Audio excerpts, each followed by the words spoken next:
नमस्कार, मैं हूँ भंवरलाल कलाम। आप पढ़ रहे हैं क्लास 10th की हिंदी। तुलसीदास के द्वारा रचित रामचरितमानस के बालकांड से उद्धृत लक्ष्मण परशुराम संवाद, जिसमें हमने 3 पद पढ़ लिए थे। आज चौथा पद है। चौथे पद के अंदर जब जनक सभा में परशुराम उपस्थित हो जाते हैं, परशुराम के उपस्थित होने पर परशुराम और लक्ष्मण के बीच में लक्ष्मण उन्हें व्यंग्य के माध्यम से उकसाते हैं और परशुराम क्रोधित हो जाते हैं। और तो और इस बीच उनके बीच में तनाव बढ़ता है तो परशुराम कौशिक अर्थात विश्वामित्र को कहते हैं कि संबोधित करते हुए कहते हैं कि वे लक्ष्मण को समझा दे, और लक्ष्मण अपने व्यंग्य बाणों से उनको उकसाते हैं। इस प्रसंग में यह है। पढ़ते हैं। कौशिक सुनहु मंद यह बालक, कुटिल काल बस निज कुल घालक। भानुवंश राकेश सकलंकु, निपट निरंकुश अबध असंकु। काल कवल होई छन माही, कहूँ पुकारी खोरी मोहि नाहि। तुम हट कहूँ जो चहु बारा, कही प्रताप बल रोसु हमारा। लखन कहे मुनि सुजस तुम्हारा, तुम ही अछत को बरने पारा। अपने मुँह तुम आपनी करनी, बार अनेक भांति बहु बरनी। नहीं संतोष तु पुनि कुछ कहूँ, जनिस रोकी दुसह दुख सहो। वीर व्रती तुम धीर अछोबा, गारी देत न पावह शोभा। सुर समर करनी करी, कहीं न जनावी आपू। विद्यमान रन पाई रिपु, कायर कथहि प्रताप।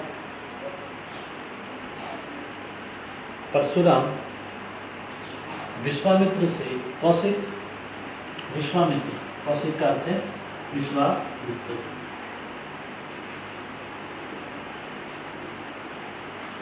कौशिक का अर्थ है विश्वामित्र।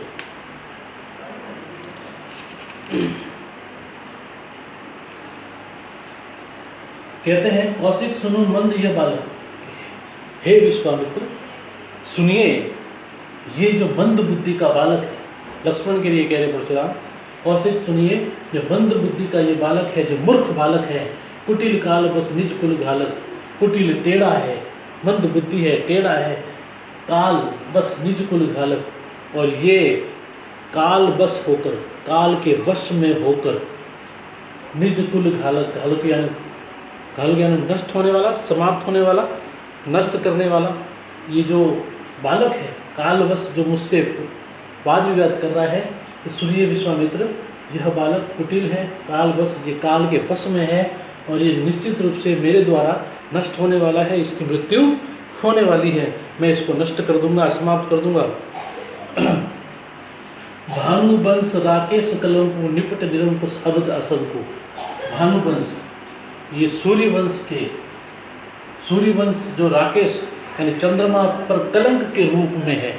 सूर्यवंश जो सूर्यवंशी है, उस सूर्यवंशी में ये एक चंद्रमा के रूप में न होकर एक कलंक के रूप में है। ये कलंकित है, निपट है अर्थात निपट से अर्थ है अत्यंत निरंकुश है। निरंकुश जिस पर कोई अंकुश न हो, स्वच्छंद है। अबधु का अर्थ है मूर्ख है, अज्ञानी है। असंकु शंका रहित है, इस पर कोई शंका नहीं है, इसको निडर है। ये निश्चित रूप से ये मृत्यु को प्राप्त होने वाला है। हे विश्वामित्र इसको समझा दीजिए, अन्यथा ये जो भानुवंश का राकेश न होकर कलंक है, कलंक के समान है, निपट है, निरंकुश है, अबध है, मूर्ख है, और असंकु यानी उसको कोई शंका नहीं है। ये जो कार्य करने जा रहा है निश्चित रूप से इसकी मृत्यु के लायक है। आप इसको समझा दीजिए, अन्यथा मेरे द्वारा ये मारा जाएगा। काल कवल होई छन माही, कहूँ पुकारी खोरी मत नाही। जो मुझसे ये विवाद कर रहा है क्षण भर में, काल कवलु यानी मृत्यु का ग्रास बन जाएगा। होई छन माही, मृत्यु का ग्रास हो जाएगा एक क्षण में। एक क्षण माही, एक क्षण में ये मृत्यु का ग्रास हो जाएगा। कहूँ पुकारी खोरी मोहि नहीं, उसके पश्चात मुझे आप भला बुरा मत कहना, क्योंकि यह मृत्यु के लायक है। कहूँ पुकारी खोरी मोहि नाहि, मैं अभी जो पुकार कर कह रहा हूँ आप इसको समझा दीजिए, अन्यथा बाद में मुझे आप खराब फुटा मत कहना, मुझे दोषी मत साबित करना। ऐसा विश्वामित्र कौशिक को अर्थात परशुराम कौशिक को अर्थात विश्वामित्र को कहने लगे। तुम हट कहूँ जो चहु बारा, कही प्रताप बल रोसु हमारा, तुम हटकऊ, तुम हटकऊ। हटकऊ का अर्थ है रोक लो, तुम हटकऊ, तुम इसको रोक लो। हटकऊ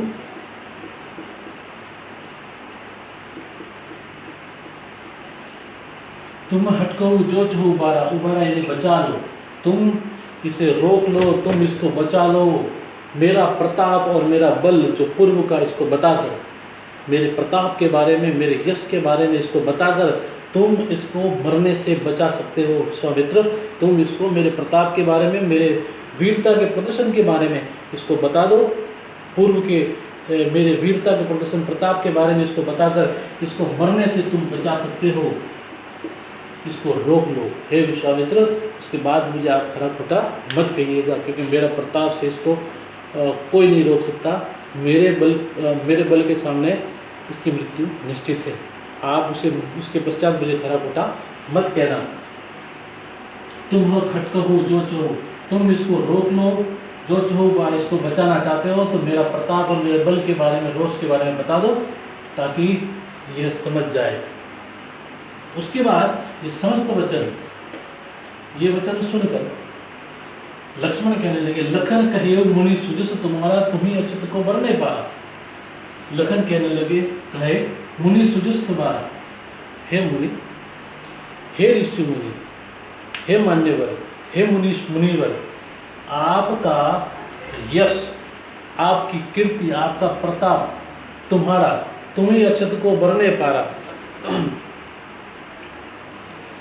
तुम्हारे रहते हुए, अच्छा तुम्हारे रहते हुए, अच्छा कार्य तुम्हारे रहते हुए को भरने पारा, कौन करने में समर्थ रहेगा। हे मुनिवर, इतनी देर से आप अपना यश की गाथा गा रहे हैं, आप और गाथा गा लीजिए। आपका यश, आपके अलावा और कौन अच्छा गा सकता है।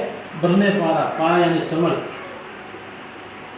और आपके वर्णन यानी वर्णन, आपके यश के बारे में वर्णन करने में, आपके यश का वर्णन करने में और भला कौन समर्थ होगा।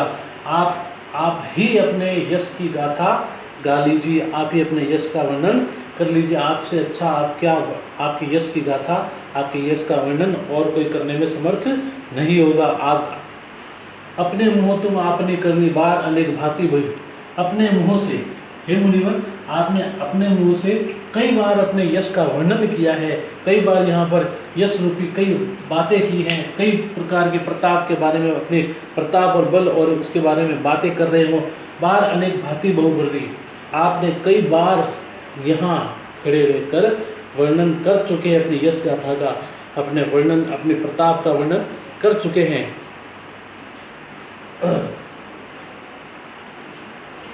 अनेक बार भांति बहुवर्णी, बहु बार आपने वर्णन यानी वर्णन किया है। बार अनेक भांति बहुवर्णी, खूब बार आपने अपने यश गाथा का वर्णन कर लिया है। नहीं संतोष, यदि आपको संतोष नहीं है, यदि आपको संतुष्टि नहीं है, तो पुनि कुछ कहूँ, तो हे मुनिवर आप और कुछ कह दीजिए। यदि आपको संतोष नहीं है अपना खुद की प्रशंसा करने का, तो आप और कुछ कह दीजिए। जलिल इस रोग को दस दुख सहु, आप व्यर्थ में ऋष यानी गुस्सा रोक कर, दुसह यानी असहनीय दुख सह रहे हैं, दुख सह रहे। असहनीय दुख आप क्यों सह रहे हैं। आपकी इच्छा हो तो आप अपने संतोष तो आप पुनः कुछ कहिए, और अपने मन में जो भाव उठ रहे हैं उसको गुस्से में रोक कर, आप रोक कर 10 असहनीय दुख क्यों सहन कर रहे हैं, गुस्से को रोक असहनीय दुख क्यों सहन कर रहे हैं। जो कहना चाहते हैं आप स्वच्छंद रूप से निश्चिंत होकर कहिए। ऐसा वे लक्ष्मण कहने लगे। वीर व्रती तुम धीर अछोबा, गारी देत न पाहु शोभा। लक्ष्मण कहने लगे तुम वीर व्रती हो, वीर व्रत का धारण करने वाले हो, धीर हो, धैर्यवान हो, इसलिए आपको शांत रहना ये आपका अछोबा, आपका शांत रहना ये गुण है। क्षम्य शांत रहना आपका गुण है। धैर्यवान हो, वीरव्रती हो, आपको गाली देते हुए पावन शोभा, आप वीरव्रती हो, आपको गाली देते हुए, आपके द्वारा गाली देते हुए आपको शोभायमान नहीं लगता, आप गाली देते हुए अच्छे नहीं लगते। सुर समर करनी करी कहीं न जनावी आपू, विद्यमान रन पाए रिपु कायर कहीं प्रतापू। और लक्ष्मण कहने लगे उनको और उकसाने लगे व्यंग्य बाणों के माध्यम से कि सुर समर करनी करेगी, सुर यानी वीर योद्धा, समर यानी युद्ध स्थली में करनी करेगी, अपने द्वारा किए गए कर्म के आधार पर कहीं न जनावी आप, अपने द्वारा किए गए कर्म अपने शौर्य के आधार पर अपना परिचय देता है, कहीं न जनावी आपो, और अपने द्वारा खुद ही अपना वर्णन नहीं करता, अपने द्वारा खुद ही जताता नहीं, अपने द्वारा खुद ही वर्णन अपनी यश गाथा का नहीं करता। वीर योद्धा का ये गुण होता है, वह तो अपनी पहचान समर भूमि यानी युद्ध स्थल में ही बताता है।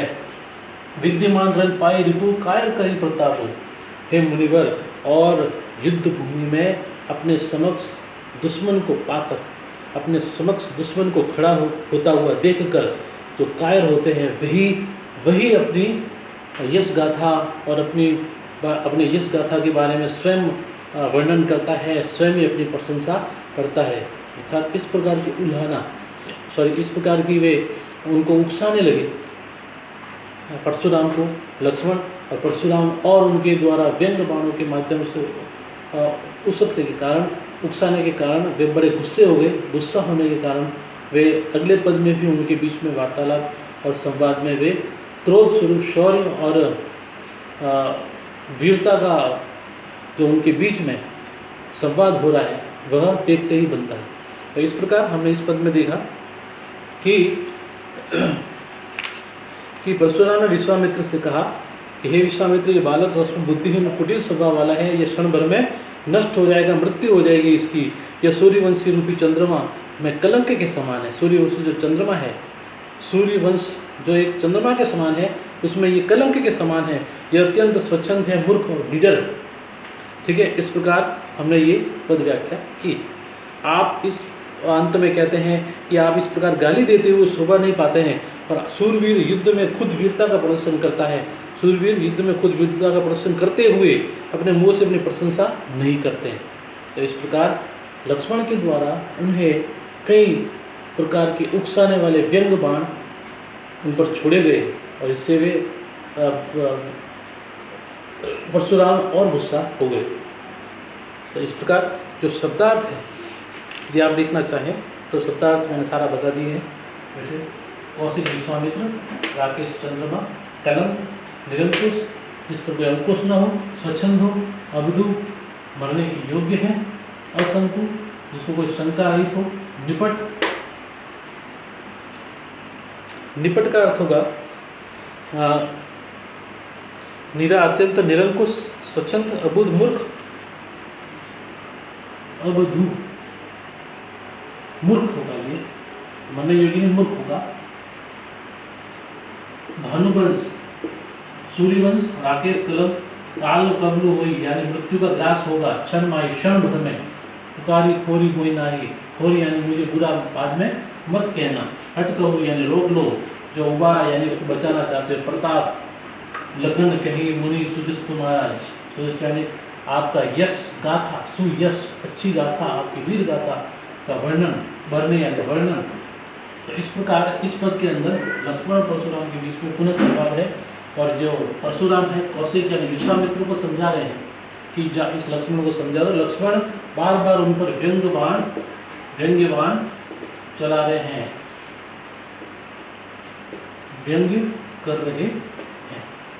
ठीक है, इसमें विशेष में आप लिखोगे साहित्यिक अवधि भाषा का प्रयोग है, शब्दों का चयन पात्र और परिस्थिति के अनुसार हुआ है। व्यंग्य और उपासपूर्ण शैली का व्यंग्य तो कर रहे हैं, उपहासपूर्ण यानी लक्ष्मण व्यंग्य के माध्यम से उनका परशुराम का उपहास करना चाह रहे हैं, परशुराम का उपहास वे कर रहे हैं।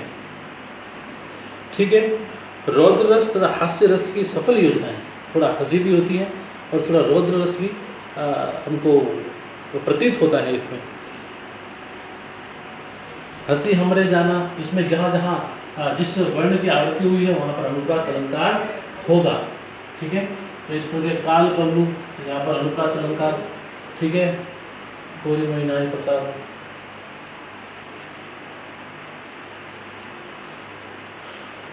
कछु पुण्य कछु कोई कच का आवृत्ति हो रही है, तो की आवृत्ति हो रही है, इसका अर्थ है अनुप्रास अलंकार इसमें होगा।